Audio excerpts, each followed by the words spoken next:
los últimos días se conoció el informe del Comité del Senado de Estados Unidos sobre torturas de la CIA, torturas practicadas entre los años 2001 y 2008, un informe que lleva varios años. Pero ya en febrero de 2009, nosotros no sabíamos, 2008, perdón, febrero de 2008, antes de que se iniciara inclusive la redacción de este informe, nos habíamos ocupado del tema. Un informe que preparó el equipo de producción de Visión 7 Internacional, lo emitimos en esa fecha, repito, y corrijo lo primero que dije, febrero de 2008. Está simplemente remasterizado para ponerlo en calidad técnica de acuerdo a las facilidades que existen hoy, pero es el mismo informe que pasamos entonces. Lo reiteramos porque acá van a ver la actualidad que tienen estos datos que dimos a conocer en ese momento. Después comentamos la cuestión actual y la nueva denuncia que se dio ahora en Estados Unidos. They kill innocent people. They kill women. They kill children. Un presidente que torturó. Así calificó el influyente diario The Washington Post en un reciente editorial a George W. Bush, asegurando que esta definición es una mancha indeleble en su legado. En 2005, Bush había negado enfáticamente que Estados Unidos aplicara tormentos a los detenidos en el marco de la denominada guerra contra el terrorismo. Sin embargo, en febrero de 2008, el director de la CIA, Michael Hayden, convirtió las palabras del presidente estadounidense en una flagrante mentira al admitir por primera vez de manera oficial que el organismo a su cargo había utilizado la técnica de interrogatorio conocida como waterboarding, con al menos 3 detenidos luego de los atentados del 11 de septiembre de 2001. Consiste en la inmovilización de la víctima sobre una tabla o mesa, con la cabeza ligeramente inclinada hacia atrás y cubierta con un trapo o tela, sobre el que se vierte agua de manera ininterrumpida. La persona no puede respirar, inhala líquido y siente que está a punto de morir ahogada. Además del atroz pánico y sufrimiento que provoca, el waterboarding deja secuelas en los pulmones y el cerebro a causa de la privación de oxígeno. The news was that we used this particular technique on these particular individuals and the time frame in which it was done. It was a very difficult decision. It is not something that we are comfortable making public because this entire program, although briefed fully to the committee, is not, it's covert action. Entre los prisioneros torturados, Hayden mencionó al kuwaití Khalid Sheikh Mohammed, acusado de ser el presunto cerebro de los ataques al World Trade Center y el Pentágono. No es la primera vez que un integrante de alto nivel del gobierno de Bush admite el uso de torturas a prisioneros. En 2006, el propio vicepresidente Dick Cheney había respaldado su uso en una entrevista radial con el objetivo, dijo, de salvar vidas estadounidenses, causando una intensa polémica. Sin embargo, la diferencia es que ahora el director de la CIA lo hizo ante el Congreso. Una vez más, la justificación de la tortura fue que los organismos de seguridad e inteligencia estaban convencidos de que nuevos ataques de Al-Qaeda eran inevitables y conocían muy poco del funcionamiento de la red atribuida a Osama Bin Laden. Esas realidades han cambiado, aseguró Hayden. Pero lo que no ha cambiado es la disposición del gobierno de Bush a seguir empleando la tortura como método de obtención de información.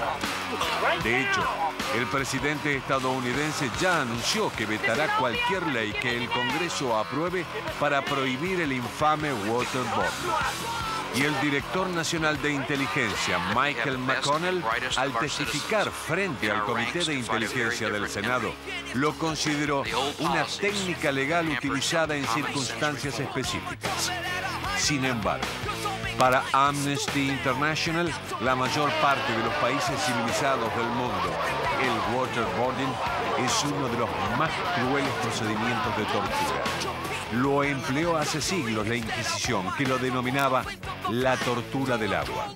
También utilizaron este método las tropas estadounidenses en Vietnam.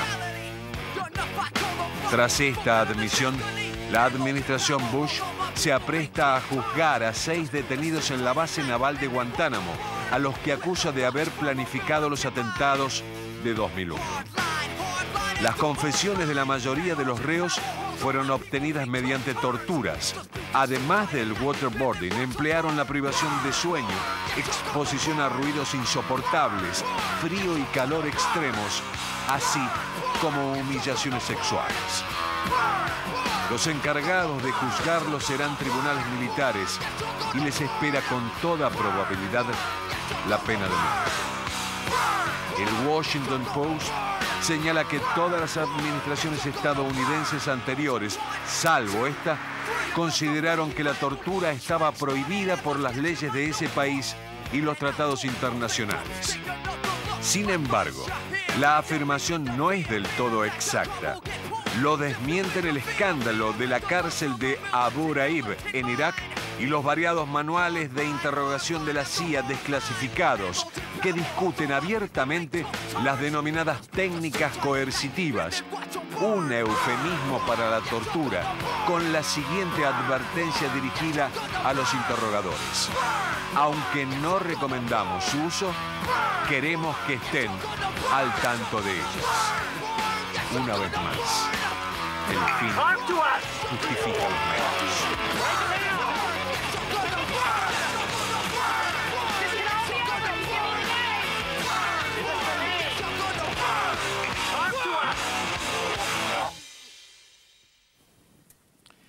Y el recuerdo de la voz de Arturo Varela, ¿no? Nuestro locutor de entonces, ya fallecido. Recordemos, porque este era un informe, repetimos, que se emitió en febrero de 2008, por eso también las referencias de la fecha hay que tomar en cuenta que son de ese momento, porque pasamos el informe tal cual. La novedad es que ahora, por primera vez, hay una revisión oficial de parte de una autoridad de Estados Unidos, en este caso el Comité de Inteligencia del Senado, que dio a conocer este informe sobre estos hechos ocurridos entre el año 2001, a partir del 11 de septiembre del 2001, hasta el año 2008. Los procedimientos que son casi textuales lo que estamos viendo en este informe.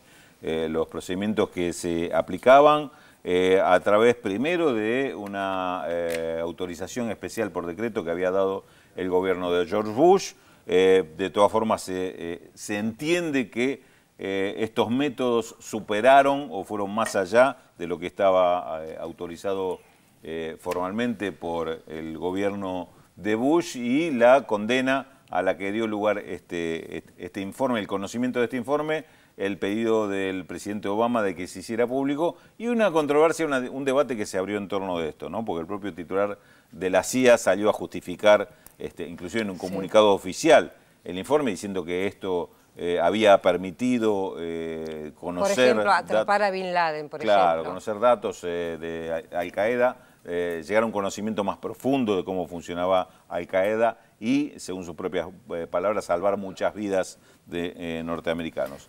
Desde el Partido Republicano hubo posiciones controvertidas, ¿no? John McCain lo condenó, otros senadores cuestionaron el informe, dijeron que tenía muchas imprecisiones, datos que no eran reales, se fantaseaba sobre algunos testimonios buscando con esto llegar a una conclusión que ya estaba prefabricada, ¿no? Sí, prácticamente es lo mismo de siempre, ¿no? Los defensores de las violaciones de los derechos humanos justifican cuando en realidad se sabe que por la tortura se consigue que una persona diga cualquier cosa. O sea, las declaraciones, está probado que las declaraciones que se consiguen en sesiones de tortura nunca están vinculadas con la verdad, sino con el terror de la persona al sufrimiento y a morir. Entonces se confiesa cualquier cosa. La Comisión Interamericana de Derechos Humanos ha pedido al Senado norteamericano y a Estados Unidos concretamente que juzgue y que sancione a aquellos responsables de estas violaciones, algo que ya el presidente Obama había dicho que no iba a suceder, lo cual a mí me da una sensación bastante diría, desagradable, porque por un lado me parece que es algo típico de Estados Unidos de revelar parte de lo que sucede y al mismo tiempo con la impotencia y la impunidad de que sí, hacemos esto, pero esto no se castiga, ¿no? Hay como, digamos, no hay como en nuestros países un ocultamiento o una negación de lo que se hizo, como es el caso de Chile, como ha sido el caso de Argentina o el caso de Brasil. No se niega, se muestra, pero hay la situación de perversión es que se muestra, pero al mismo tiempo dice, bueno, esta maldad, este crimen, nosotros lo tomamos como legítimo, de alguna manera lo legitimizamos. Y eso me parece que es aún más contraproducente, como el caso de los bombardeos. Bombardeamos para salvar gente, ¿no?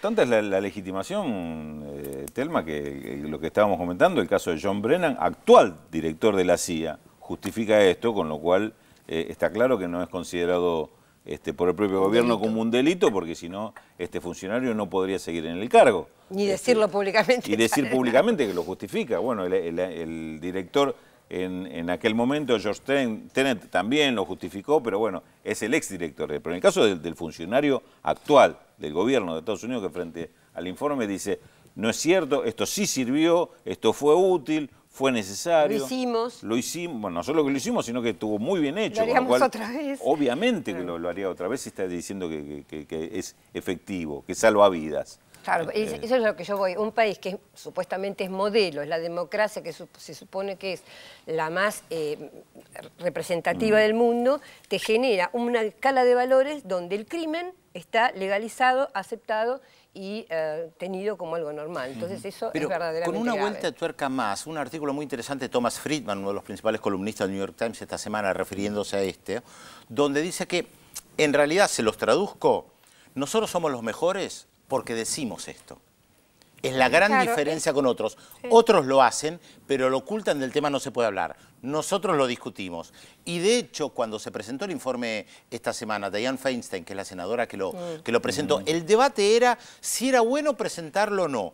¿Cuánto nos claro, ¿cuántos nos afectaba a nosotros presentarlo? Porque hay como dos temas. Uno es, ¿qué es lo más grave? ¿El hecho, torturar? ¿O lo más grave es que le mintieron al Congreso de que en realidad torturaban más de lo que contaban que torturaban? Y es permanentemente el dilema, por eso Watergate. Lo grave de Watergate fue la mentira, con el tema de Clinton fue la mentira. Ahora, está bien, una sociedad que en principio dice no tolerar la cuestión de la mentira, pero en la misma semana se presentó, lo decías al principio del programa, Telma, se presentó el informe de la violación de los derechos humanos en Brasil a una ex torturada, presa política, hoy presidenta Dilma Rousseff, que la CIA tuvo una gran participación en los golpes de Estado en América Latina, particularmente en Brasil. Eso te quería decir. En la misma semana, la carta que le escribe Pepe Mujica a Barack Obama respecto de por qué recibe a los presos de Guantánamo, cárcel ilegal hasta el día de hoy, donde él dice que es una vergüenza, Pepe Mujica en esa carta, y donde en realidad, a través de esa carta pública, le dice, ustedes siguen torturando, siguen secuestrando, tienen cárceles ilegales. Además hay que recordar, Pepe Mujica fue uno de los tantos que estuvo preso y secuestrado por la dictadura, torturado, su mujer Lucía Topolansky, ministro de Defensa Eleuterio Fernández Huidobro. Entonces, es como la contracara, ¿no? Y en esta misma semana, el mismo Congreso de Estados Unidos castiga o sanciona a Venezuela por violación de los derechos humanos en vinculación con la diputada Machado. Entonces uno dice, ¿tiene algún derecho moral Estados Unidos de hacer listas sobre quiénes cumplen los derechos humanos y quiénes las violan? Es lo mismo que el tema de la droga. ¿Tiene alguna autoridad moral para hacer lista de los países que cumplen con la lucha contra la droga, de los que no cumplen con la lucha contra la droga? Semana, no tiene una autoridad moral. Misma semana que se conoció el informe a través de Associated Press, la agencia de noticias de Estados Unidos, sobre otro plan de la USAID, de la Agencia Internacional para el Desarrollo de los Estados Unidos, para desestabilizar a Cuba, esta vez a través de músicos raperos. Les recuerdo a los que nos están mirando, nosotros hablamos sobre el tema, Associated Press reveló, creo que fue en marzo, el tema del Twitter para Cuba, que lo llamaban zunzuneo, en agosto, que a través de jóvenes latinoamericanos que iban ahí supuestamente a llevar adelante programas de salud y de educación, buscaban organizar jóvenes. Ahora revela esto respecto de los raperos, cuando el objetivo es desestabilizar a esos gobiernos. Y eso viene de la cabeza, viene del gobierno de los Estados Unidos. O sea, es parte del mismo entramado. Es parte del mismo entramado. Yo creo que hay dos fechas que dentro de esto que estamos comentando hay que recordar. En 2009, Obama prohibió justamente todos este tipo de métodos que ya entonces se conocía que estaba aplicando la CIA, torturas y demás formas de tratar de conseguir a través de los interrogatorios algún dato de aquellos que eran presos o sospechosos de ser parte del terrorismo internacional. 2009, entre otras cosas, establecía en ese momento el cierre de las cárceles secretas y de la prisión de Guantánamo. Que no cerró. 2009. Que como candidato prometió y no cerró. De las cárceles secretas no sabemos en muchos casos porque eran tan secretas su existencia como su cierre seguramente. Había en varios países cárceles secretas. Tanto en Asia como en Europa. Exactamente. Y Bucarest, la otra fecha para recordar, creo, julio de 1947, fue creada la CIA dentro de lo que fue la posguerra y el inicio de la Guerra Fría, y la CIA fue creada precisamente para todas estas cosas. Bueno, una palabrita antes de pasar a Félix sobre la Comisión a la Verdad de Brasil, que también presentó su informe, también con cierta impunidad, porque Dilma Rousseff dijo que no se iba a revisar la ley de amnistía de 1979, y donde se probó que hay también complicidad civil, porque los dueños de los principales diarios de San Pablo, tanto O Estado de San Pablo como la Folha de San Pablo, estuvieron implicados financiando a una de las cárceles clandestinas conocida como Operación Bandeirantes y prestando vehículos para el traslado de los secuestrados. Esto, entre otras cosas, que se reveló en el informe que se presentó en Brasil y quiso llorar a la presidenta Dilma Rousseff. Bueno, Félix, tenemos mensajes. Muchísimos, Telma. Se comunicó con nosotros Enrique Chávez desde Venezuela, dice que nos sigue sábado a sábado y que envía calurosos saludos para Pedro, Telma y Raúl. Ana de Villa Adelina, gracias. Sí, Ana de Villa Adelina, gracias por estar. Quiere saber qué pasó con los presos políticos de Egipto. Bueno, con los presos políticos de Egipto se sigue pidiendo su excarcelación, pero lo que sucedió importante además es la absolución de Mubarak en la semana que pasó, cual generó realmente una enorme disconformidad, sobre todo en la gente que buscaba un cambio de régimen, ¿no? Pero el expresidente Mursi sigue preso, también es un preso político. Claro. Y condenado a muerte. Gastón de Santa Rosa en La Pampa felicita por el programa, dice que nos ve hace años. Bueno, seguimos hasta las 13:30, recuerden, en vivo 0800 444 1777 y 4535-0709, los teléfonos para comunicarse. Atención, tenemos en marcha la incógnita de la jornada de hoy, nuevo dato de nuestro personaje. Con solo 4 años nuestro personaje cantaba acompañado de un pequeño ukelele y cuando tenía apenas 10 comenzó sus estudios formales de guitarra. ¿De quién estamos hablando? No es Pedro Brigger. Atención, 0800 444 1777 4535-0709. Nueva pausa y le adelantamos el tema que vamos a desarrollar en el próximo bloque. Grecia elige presidente. Lo hará el Parlamento en medio de una economía devastada y con el anunciado protagonismo de la izquierda de Syriza. Se lo contamos al regreso aquí, como siempre, en Visión 7 Internacional.